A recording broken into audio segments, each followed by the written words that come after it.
মে দিবস উপলক্ষে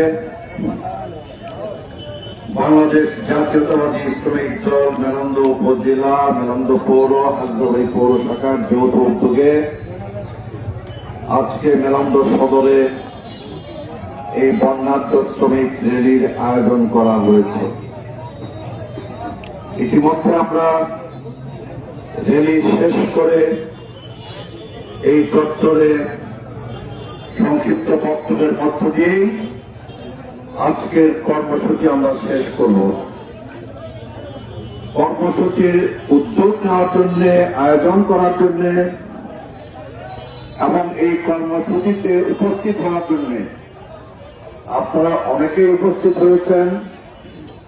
আমাদের শ্রমিক দলের আওতাধীন মেলন্দ উপজেলার 11টা ইউনিয়ন, ঝাউগাড়া থেকে শুরু করে শ্যামপুর পর্যন্ত, মোহাম্মদপুর থেকে 7 নম্বর চর পানিবাকুড়িয়া পর্যন্ত 11টা ইউনিয়ন থেকে আমাদের শ্রমিক দলের ডাকে আপনারা উপস্থিত হয়েছেন।